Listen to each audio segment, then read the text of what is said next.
Hello, everyone. I decided to say, fuck it. Let's start early.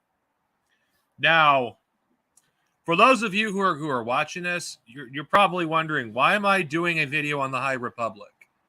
Didn't you, say good things about it? Yes, I did. So, to be fair, before I get to the meat of the stream and criticize the High Republic, I'm just going to say this. This isn't going to be, for those of you who are not familiar with my content, this isn't going to be some anti-SJW fucking bullshit. A bunch of people who have never touched the High Republic, never read a single book, never read a single comic. So I have real experience with the High Republic. I've actually read the material. I haven't read all of it, considering majority of the stuff I've read have been the novels. I've read a few of the comics. But I feel like what I say here is still valid because I've at least tried to read the material. And I know the High Republic is not something that Star Wars fans are really excited for or were when it was first announced. I mean, it takes place 200 years before the events of the movies and doesn't leave much room to really do that much in this era. And not to mention, the premise was like, okay, that's my first impression. Then I've read the material. And I'm not going to lie, my first impression was mixed because I felt like the High Republic during the first novel, Light of the Jedi, prioritized world building over telling an actual story. Because majority of the characters that were introduced in Light of the Jedi don't appear in other books after it. Avar Kriss, I thought when I read Light of the Jedi, she was going to play a big role in the novels. No, majority of her stuff is in the comics. And if there's one criticism I have of the High Republic, is at least one of the first is, I just think the comics just feel like a side story. Avar Kriss seemed to be this interesting character when she was first introduced, and her stories are kind of boring compared to the other characters in the novels. Her character is just had the potential to be interesting, but not much is done with her. And the characters that are introduced in the comics are far more interesting than Avar herself. And I just find like the Lucasfilm took a opportunity with a character that seemed to be an interesting character in concept, but barely do anything with her. Everybody else in the High Republic is more interesting in her in the comic side. It's just because her character is not explored much. And I feel like this whole thing with the Starlight Beacon wasted potential. I'll get into that further in the stream. The issue with the High Republic is I actually thought the main storyline was going to be in the Del Raid books. That would be the main storyline. Everything else would be stuff that could stand on its own, standalone stories, side stories, stuff that happened in concurrent with the High Republic, but you can still read them as their own individual stories. Well, by the time you get to Fallen Star, that's not the case. Because if you haven't read Claudia Gray's novel or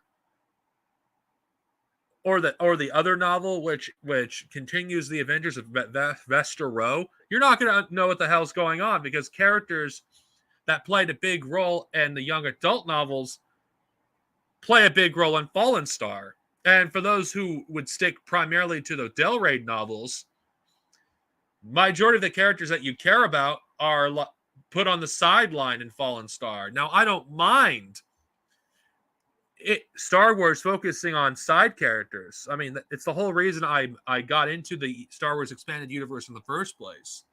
But I feel like expecting everyone to read all this material in order to understand what's going on makes it so Fallen Star can't really stand on its own. And I enjoyed the novel for the most part, but I couldn't help but feel like they could have done more. Like, I think the characters in Fallen Star, they were all interesting, but that's only because I've read the comics and I've read all the materials that those characters appeared in. But most people who've read that novel have not read that material. And I think expecting everyone to read everything is insane. And this is one thing I feel like the new canon, when they try to do a multimedia project, I feel like they fail at it. Let's compare this to the multimedia project in 2002 to 2005 with the Clone Wars. Why am I comparing the two? Because I feel like what I'm about to say stands. If you read any of the material from the Clone Wars multimedia project, I've read all of it, actually. I could tell you for certain that you could pick up any of the novels in that period and the comics, and you could read one or the other and not feel lost. You could, majority of the novels in the multimedia project, you don't even have to read everything. You only read one of them and still get the full picture of what's going on in that novel.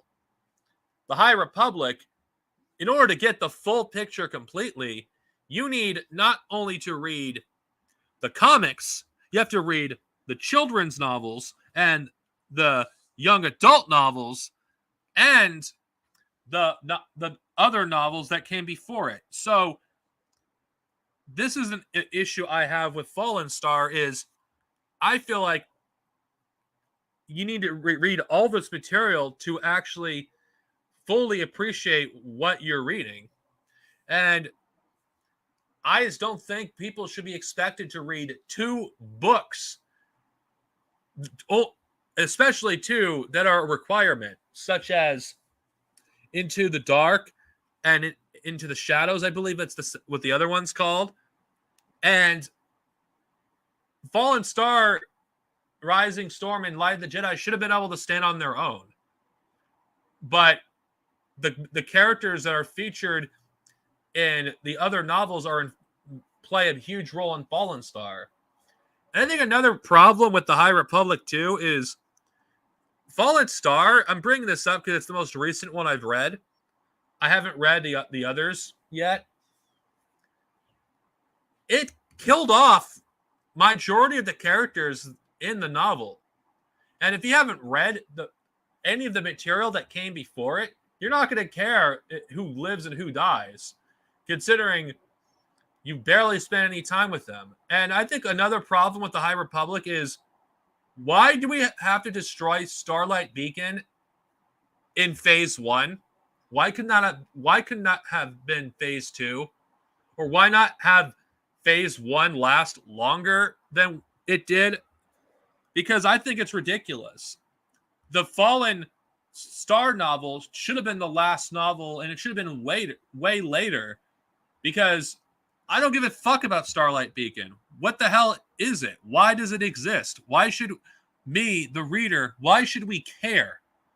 Because in general, we barely spend any time on Starlight Beacon. We barely spend time with a lot of the characters that get killed in Fallen Star.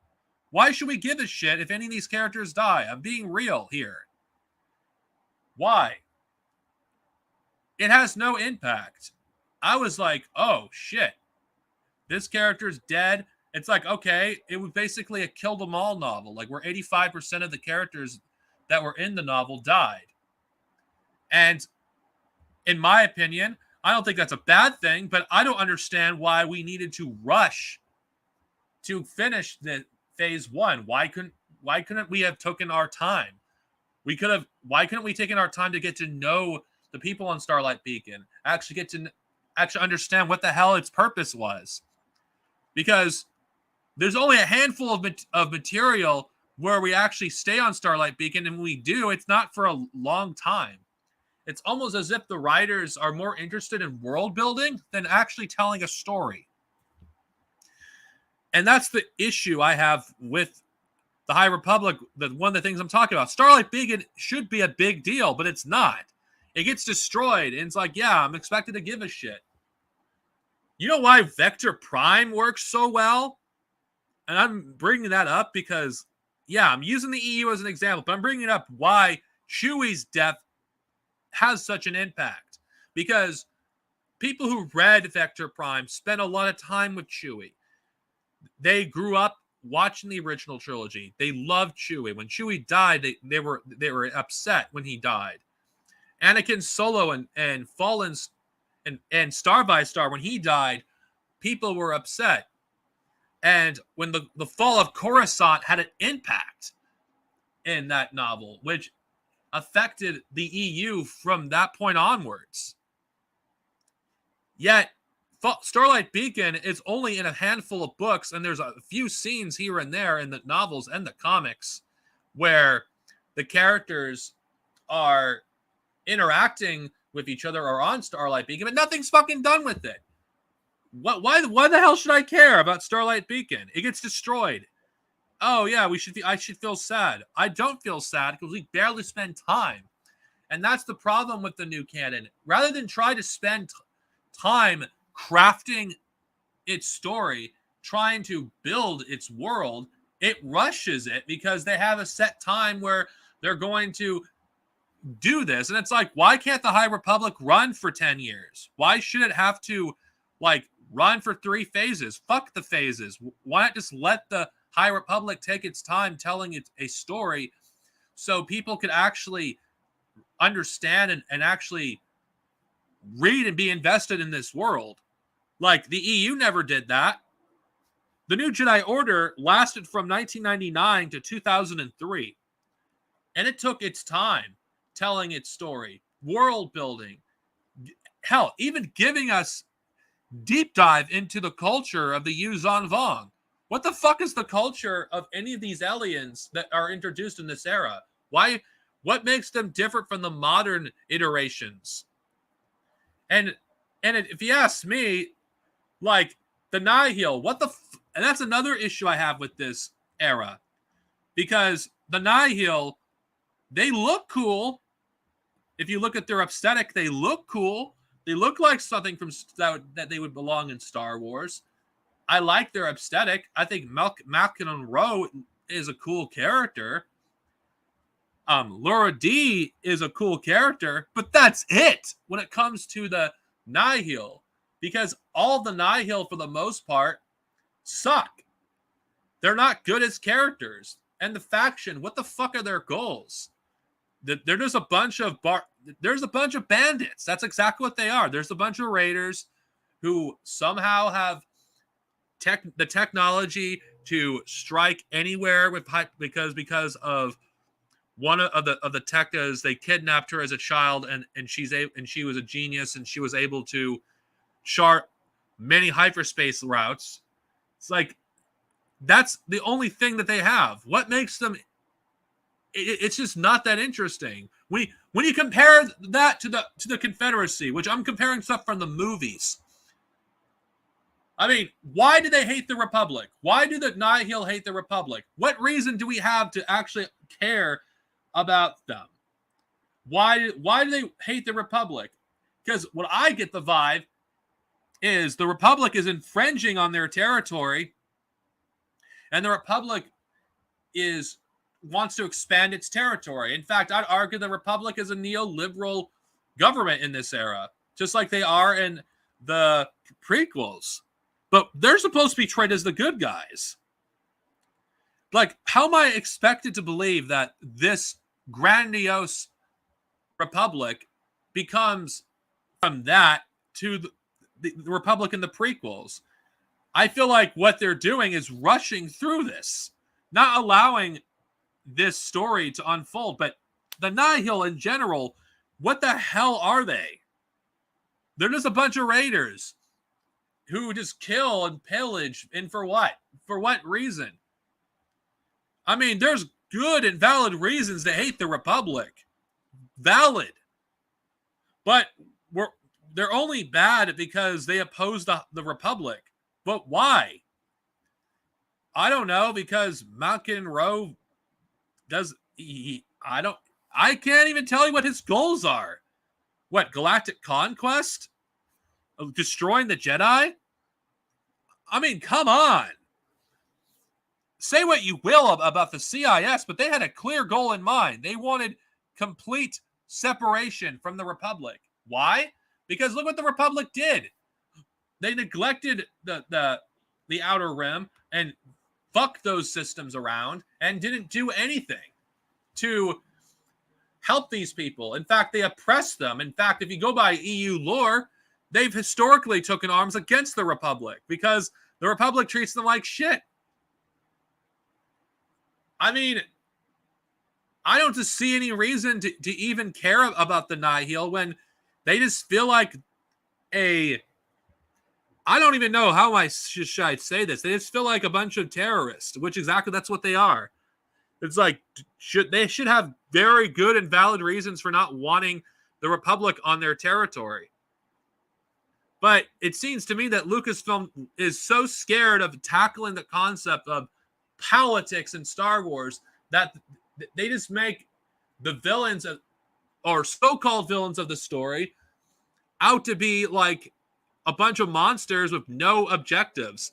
Yes, the Yuuzhan Vong, yeah, their goals were pretty monstrous, but the Yuuzhan Vong were refugees from another galaxy that didn't have a home.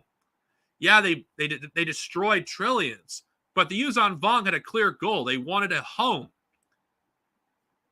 What's the Nihil's goal? I don't know. Profit? Destruction?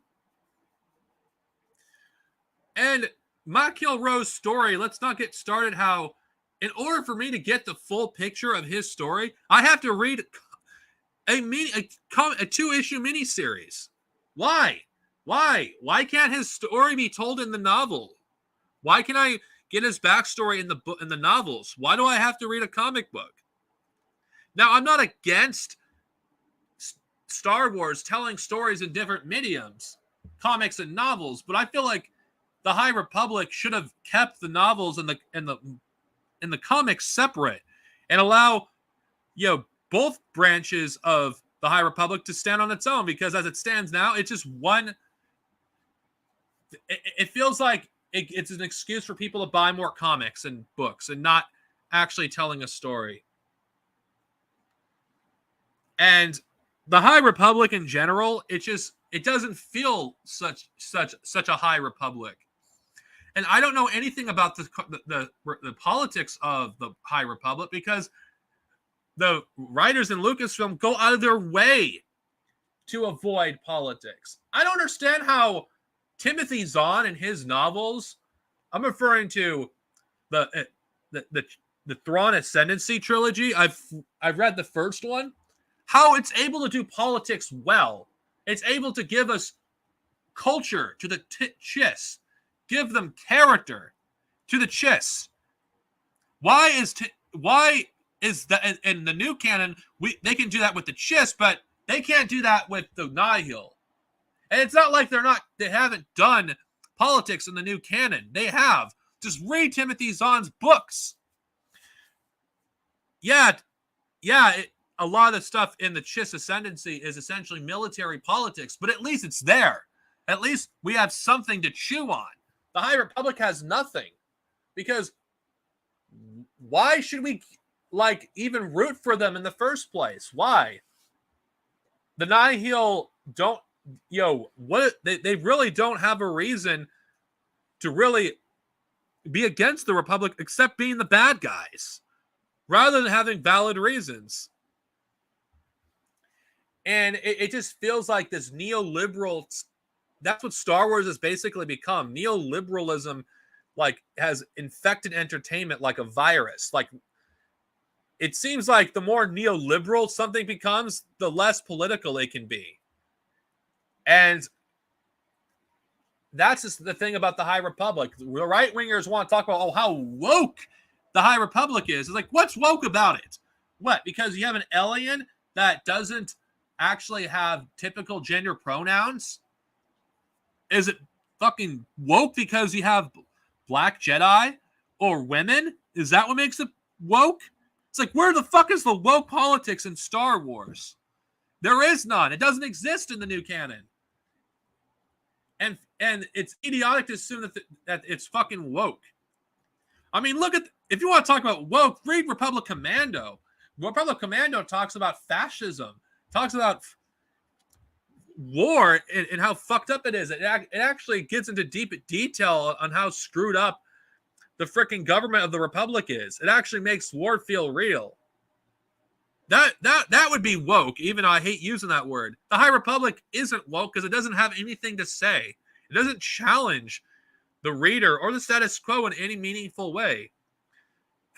Because the Jedi are good because they're Jedi. The Republic is good because they're the good guys, supposedly. And yeah, and you have some characters that are LGBTQ, and here's the thing that's funny. I've noticed this about the new canon. Why is it that all LGBTQ characters, why are they all just characters you forget that they exist? You could simply like skip over, what they look like, or because they have such a small minor role. Like there was an LGBTQ character that was introduced in Into the Dark, and I didn't even know they were LGBTQ until like the end of their storyline in that particular novel. So LGBTQ is just used as a way that they could edit that part of it out when they release it in countries that are homophobic. Yeah, so fucking progressive, Disney. So progressive that you have like female Jedi, a lot of them like their roles are like in the unimportant stuff. Like, why is it that Alvar Chris, who's supposed to be like a fully capable Jedi, why is she not in the main stuff? Why is she regulated into side content?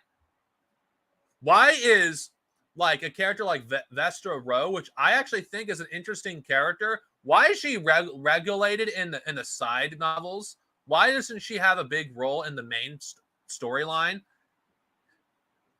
Why is it that majority of the characters that play a huge role in the main novels, why are they all men?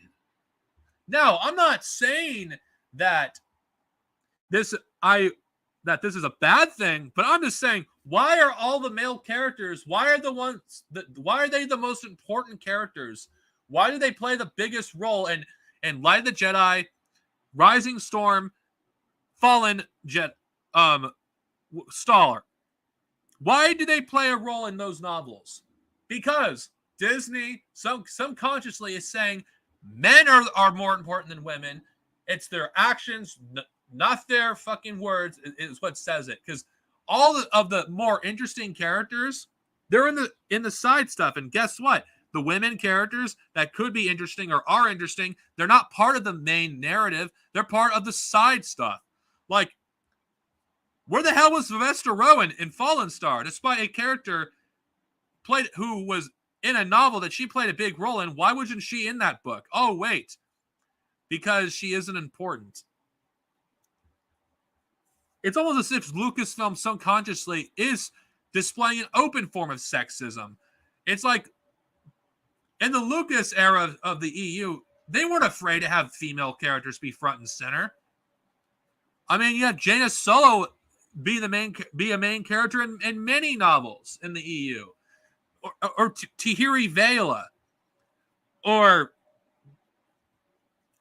I can't even keep track of the new Jedi Order series, how many female characters that had large roles. Or fucking you have a main antagonist that was a great character, Natasi Dala, who played a huge role in Fate of the Jedi.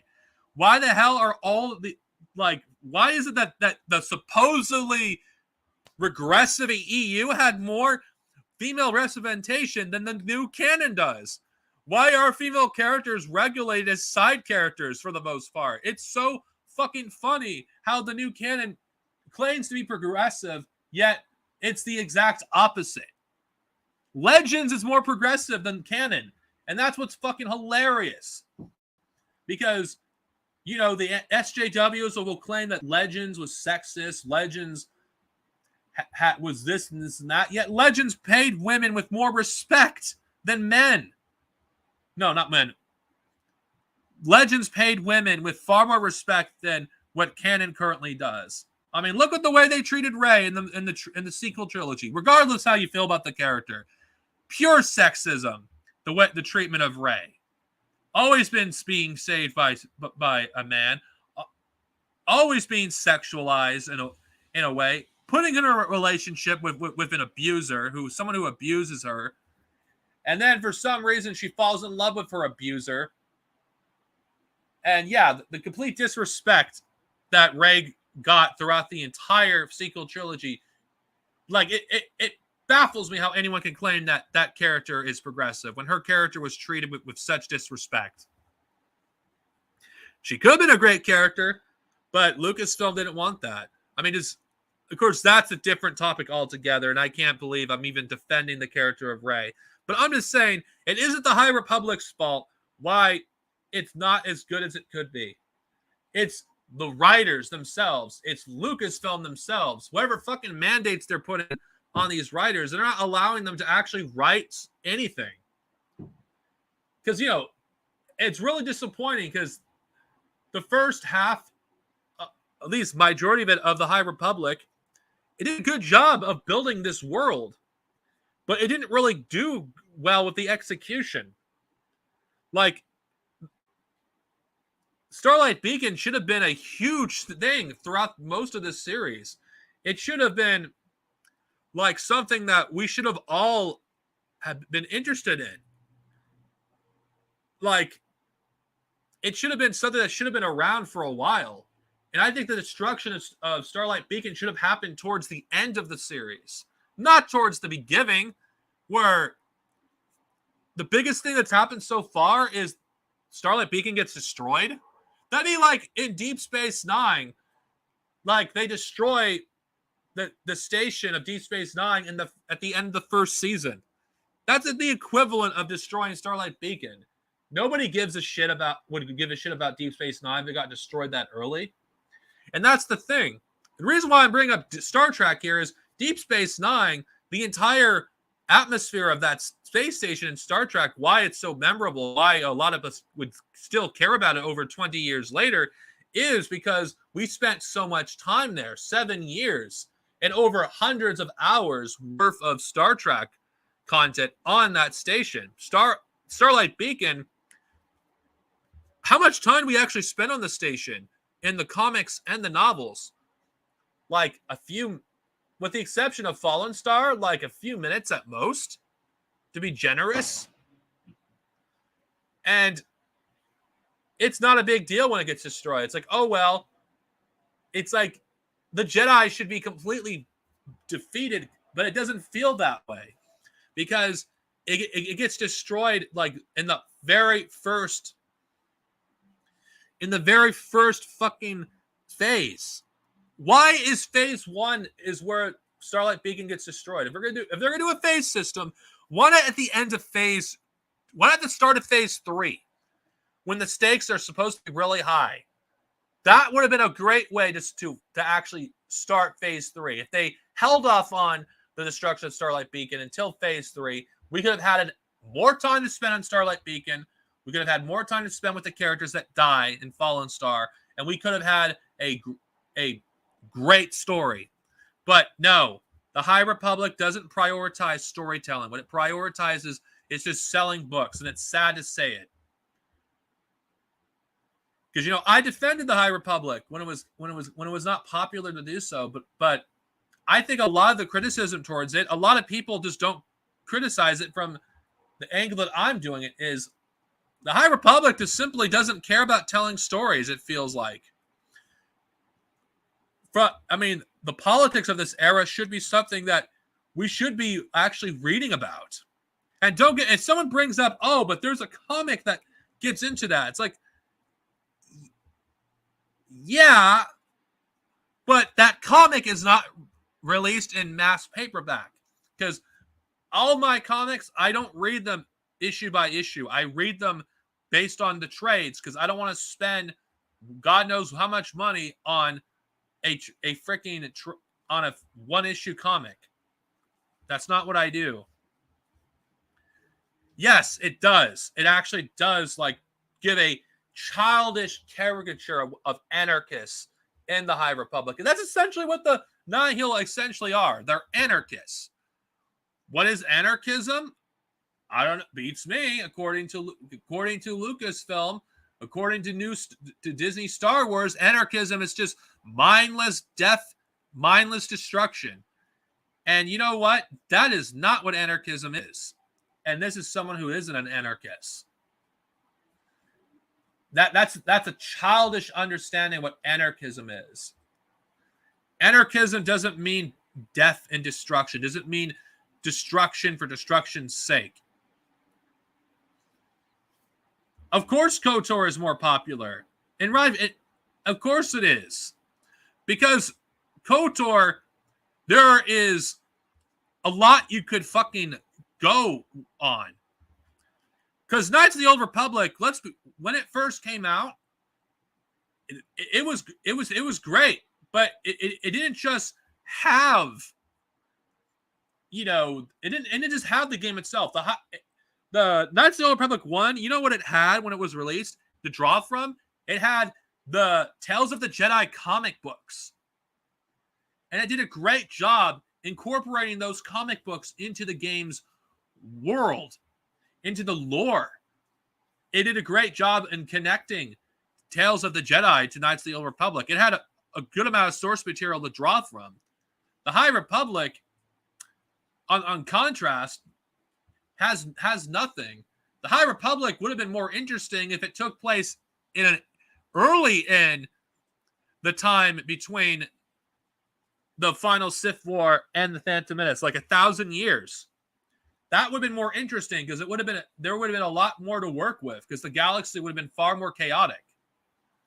But they chose a time very close to the prequels where there isn't much that you could do. But then again, that's beside the point. The High Republic, it does have a clear political agenda, and that is to portray any people who oppose an opposing government in a childish, cartoonish way to make it so people subconsciously will not support the struggles of colonized people. And no, I don't think the Nihil are colonized people. They're not. They're far from it. I mean, they murder and pillage anything in their path. And their humanity is never explored, except in one story called Tempest Runner. Which, Tempest Runner is a story, it's a radio drama, that explores Laura D. But then again, it's hard to really have sympathy for Laura D when you find out her past. Okay, what happened? Oh, wait, she was an aristocrat. She was born a princess. Oh, so she loses everything. Okay, she loses her family. Because it was completely her fault that her family died. And when you explore her humanity, when you think that she was going to like turn around, she just goes back to who she is. Like, I'm very confused. Was Tempest Runner supposed to make us feel sorry for this woman, or was it supposed to just enforce that, oh, these people are monsters, it doesn't matter their background? But then again, can you really feel sorry for her when she had wealth beyond her wildest dreams and she essentially sold out her family just so she could be with some guy, only for that guy to betray her? I'm not saying she didn't go through shit and she didn't have a tragic backstory, but I'm just saying that Laura D was pretty rich. And I just find it difficult to actually feel sorry for her, especially in the past when she grew up rich. When you compare that to a character like Darth Bane, yeah, Darth Bane is a villain. But think about it. Darth Bane was born in extreme poverty. I mean, Darth Bane is a character you could actually sympathize with to a degree because of his class position. When you compare that to Laura D, what's her class position? She was an aristocrat.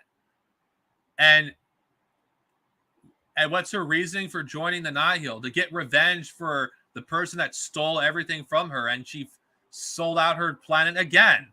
So this woman was always a psychopath who didn't care about anyone but herself. That's exactly who she is.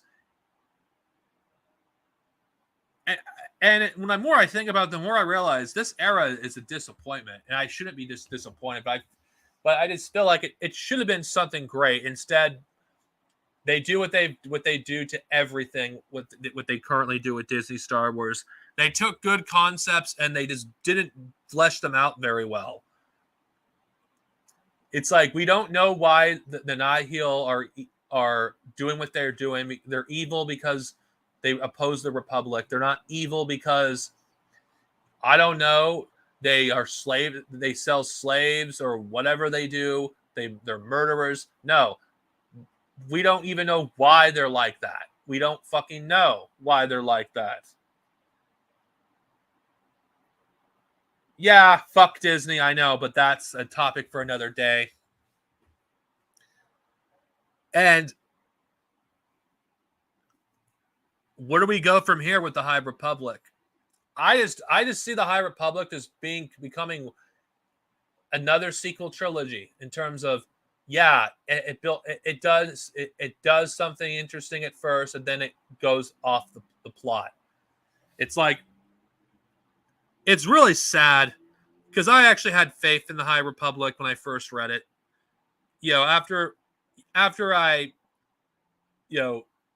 my harsh review of Light of the Jedi, I thought, you know what? This is the first book. It's bound to be better. It did get better.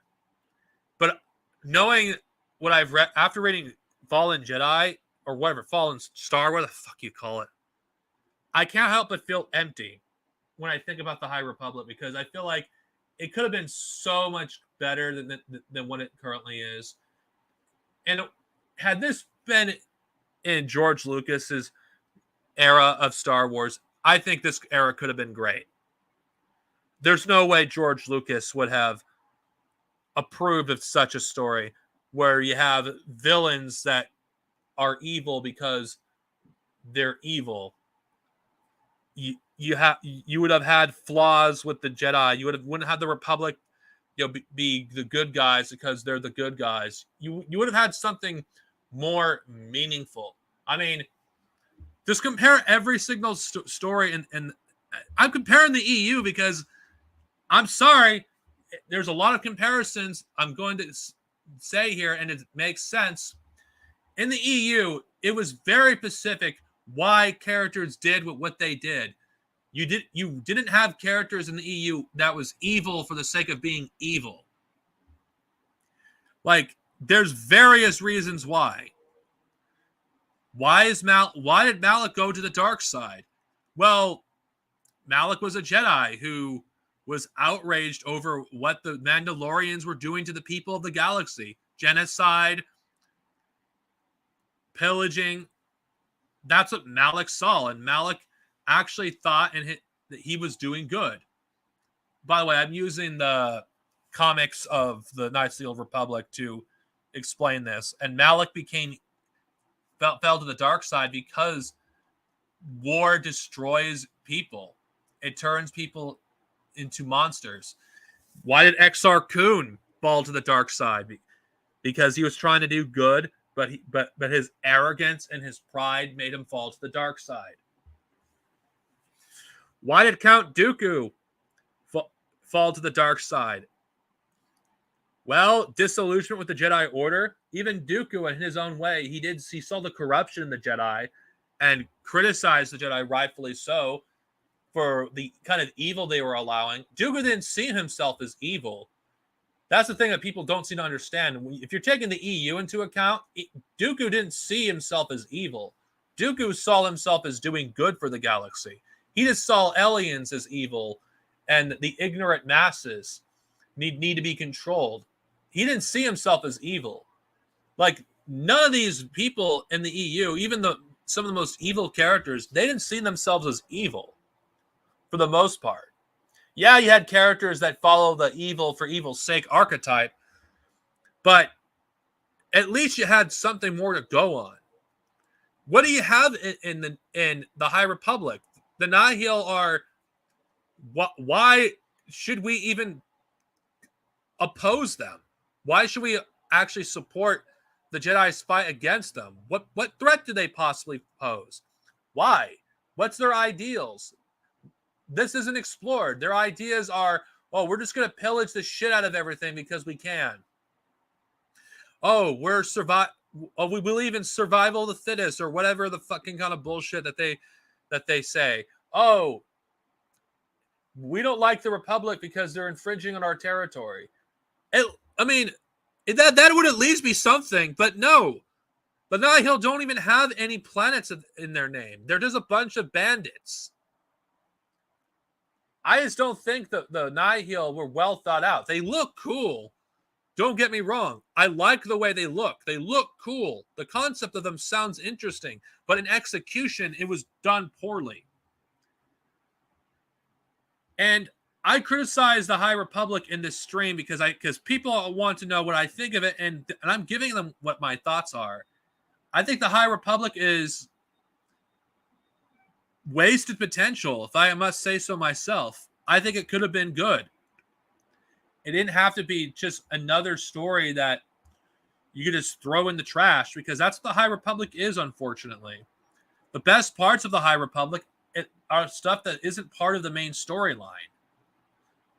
Like, I actually think that the young adult novels are the best, in my opinion, the best part of the High Republic in terms of stories, because the characters are the most interesting in those novels. The main storyline, in my opinion, just, what am I expected to care about with these people? Like, I'm not given any reason to actually give a shit about the Jedi's struggle against the Nihil, because let's be honest, the Jedi could destroy the Nihil without in a blink of an eye. And just, if you look at the era that the stories take place, it doesn't make sense to me. The Nihil should have been something else. Like, the Nihil, in my opinion, should have been something that were immune to the Force, like the Yuuzhan Vong were in the New Jedi Order. The New Jedi Order was definitely an era that, at the time in 1999, was bold. It did something new. Yeah, it continued the story of the original characters from the original Star Wars films, but it did something new in itself. The Yuuzhan Vong War affected the Star Wars galaxy even up until the end of the Legends timeline. The Yuuzhan Vong War had a huge impact. We all know what's going to happen. The High Republic, whatever the Nihil are dealt with, once they're done, what no one's going to give a fuck about the Nihil. I mean, the galaxy is just going to move on like they never existed, because that's what's the problem with doing an era so close to the prequels. Okay, the Nihil caused a lot of death and destruction. Why the fuck isn't that being felt centuries later?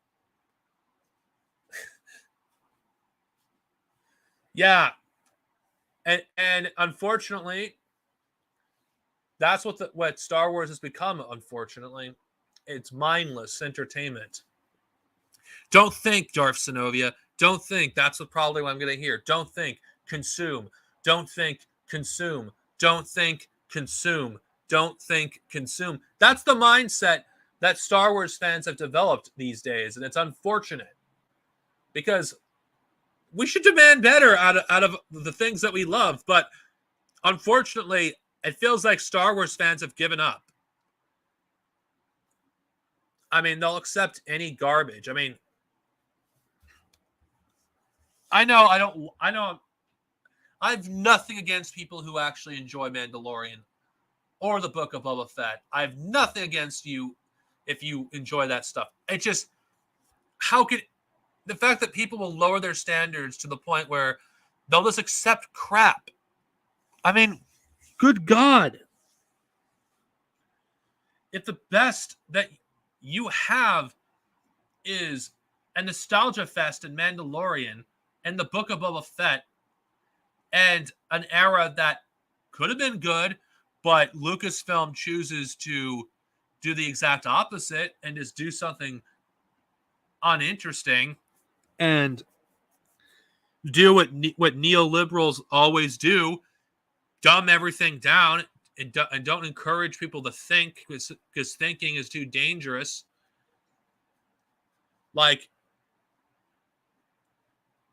it's like the best thing that's going to come out of Star Wars this year will likely be the Legends reprints, which they're great because there's new audiobooks, and the Skywalker Saga Lego game. That's it. I never thought I'd be saying this. But no, what's be I've been saying it for a while. It's just Star Wars is not what it once was. And I don't have much more to say. I criticize the High Republic, not because I hate it, because hate would imply that I actually care, why I hate it. I mean, at the end of the day, the High Republic, no one's going to remember this era once it's finished. Once this era is done and gone, no one's going to remember this pathetic attempt at expanding the Star Wars universe. No one's going to remember it because what is the High Republic? What kind of story does it tell? And the very fact that people think in their ludicrous ways, this is the best Star Wars material we've gotten in ever. It's like, what the fuck is wrong with you?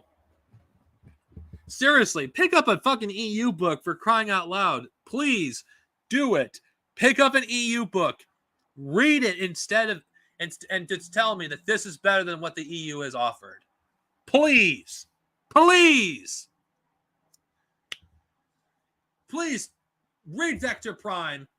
No, read the entire New Jedi Order series and tell me the High Republic is as original and thoughtful and creative as the New Jedi Order. Please fucking go back to Knights of the Old Republic and fucking tell me that the High Republic gave us interesting characters, interesting villains, interesting philosophy when you compare it to that. Please tell me. And for the love of God, if you actually think the High Republic is like the best thing that's coming out of Star Wars, you're out of your fucking mind. If you think it's like one of the best things that's come out of, it may be the best thing that Disney has done, but if you have to be honest, Timothy Zahn, all of his works take a shit on anything that the High Republic does. I'm talking about stuff that's canon, not Legends. The first Thrawn Ascendancy novel alone is better than the entirety of the High Republic. Why? Because we actually have interesting characters. We have it. The setting is interesting. The politics is interesting. We actually have a world that actually feels real. We have Thrawn and the Chiss actually. It actually feels like this could actually happen. It feels real. I could suspend my sense of disbelief because in this story, it actually feels real. It actually feels like real human beings actually doing things. None of these characters really genuinely feel human. The High Republic doesn't do politics in a realistic way. The High Republic is just what a liberal childishly thinks the world is. Oh, these people are violent, so they're anarchists. Oh, these people are violent. They hate the Republic because they are terrorists. It's the same chauvinistic mindset that Americans have regarding people in the global South fighting for their survival It's the same kind of mindset that people have of Palestinians resisting the genocide that Israel is committing against them. It's all the same shit. Lucasfilm and their fucking lackeys are just portraying the people in the Outer Rim in Star Wars as bloodthirsty monsters. That's what the fucking Nihil are stand-in for. If you want to know my opinion, they're a stand-in for third world people fighting against a government that oppresses them.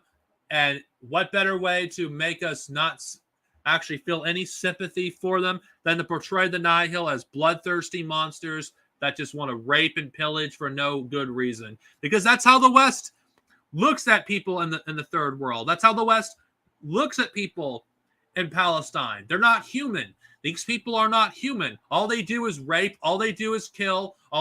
They're just violent because they're violent. Their humanity is destroyed. Why am I bringing this up? Because in Star Wars, in Legends, the oppressed were actually portrayed as actual human beings. And I'm bringing up Bane for a second because I think it's relevant.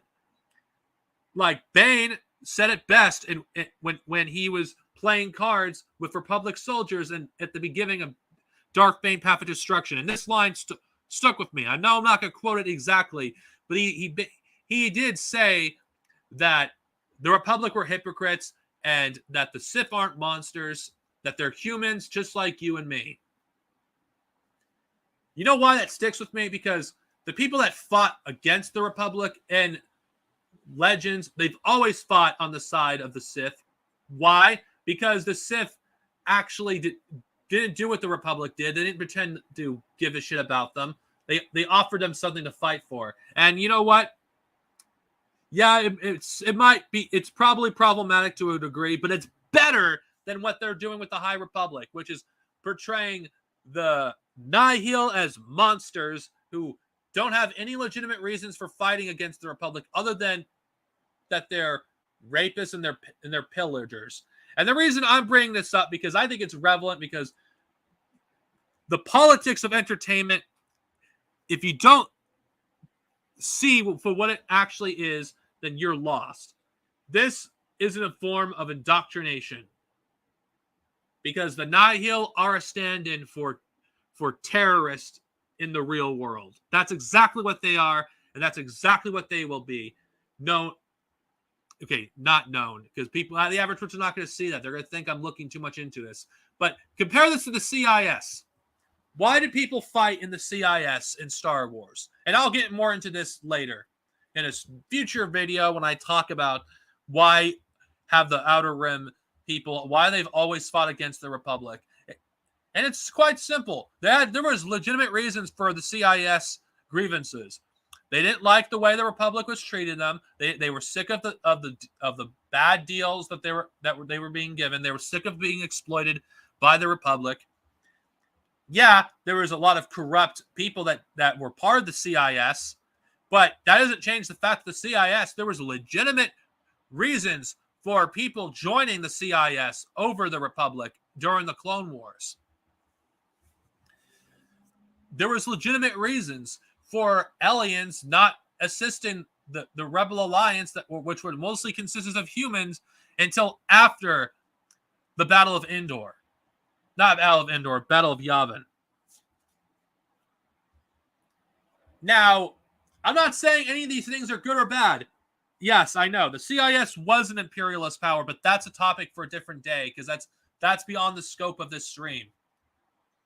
But the point I'm trying to make is every single one of these factions, hell, we even talk about why did so many people in Knights of the Old Republic, let's just go by then, because that's a lot of us are familiar with that. Why did so many people betray the Republic and fought with Revan and Malak? Because, think about this. Who supported these people when they needed help the most? When they were being slaughtered by the Mandalorians in the thousands and the millions? Who was there? Revan and Malak. It wasn't the fucking Jedi on Coruscant who are aristocrats sitting on their asses doing nothing as the galaxy burned. It was Revan. it's like Star Wars used to be this beautiful universe. Like even the people that are that are supposed to be the bad guys, or who fight for bad causes, they at least they have their humanity respected, and they're not portrayed as monsters. That is what we have in Disney Star Wars today. Monsters. That's what all these people are. Monsters. Like even the Empire, the people were given humanity in Legends. They don't have that in canon. They're just portrayed as bad guys. Why? Because they're evil. Why are they evil? Because they oppose the Rebel Alliance. Yet Legends, even regardless if it was problematic, which it was, the way it kind of betrayed the Empire too positively at times. At least the people within the Empire didn't fight with the Empire because they wanted to kill people for fun or whatever. They weren't like the First Order, which were just a bunch of evil, psychotic Nazis that just killed for whatever reason. Stories aren't interesting if people don't have humanity. That's the problem with Star Wars today. That's the problem with the new canon. Like, the humanity of the heroes and the villains are non-existent. And that's the problem. It's anti-Star Wars. George Lucas, in the prequels, he didn't go out of his way to portray the CIS as, in his movies, as evil for the sake of evil. The reasons that they wanted to secede for the Republic was clear in the movies themselves.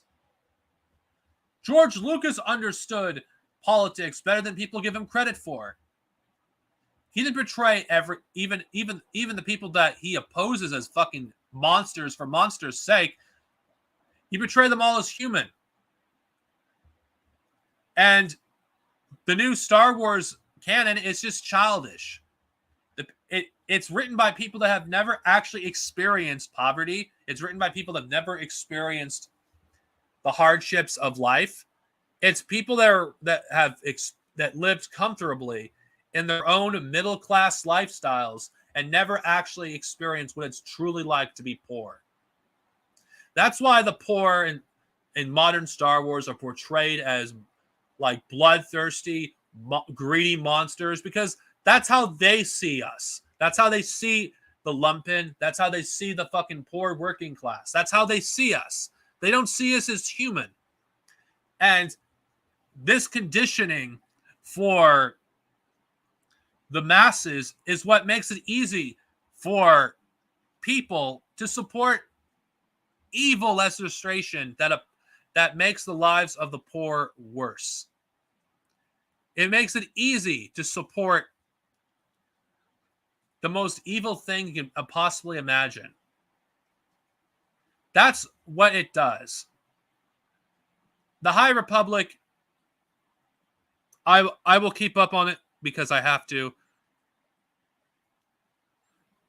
And it's because, and I don't know, I'm just disappointed. I really am sad what Star Wars has become. And I feel depressed that I'm the only person in the Star Wars fandom that's willing to see what Star Wars is.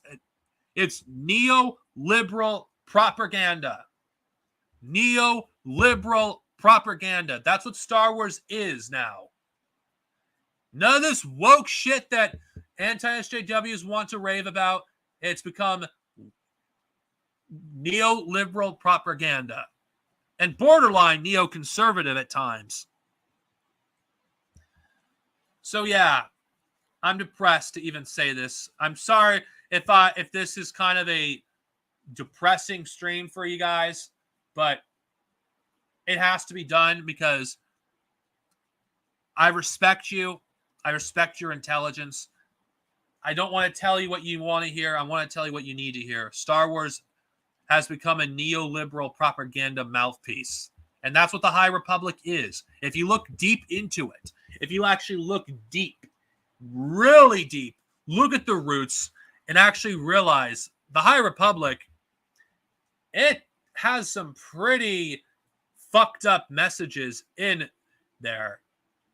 And That is what needs to be talked about. Not this character is woke, that character is woke, this person said this, that person said this. And of course, people complaining that a writer like said something that fucking white people don't like.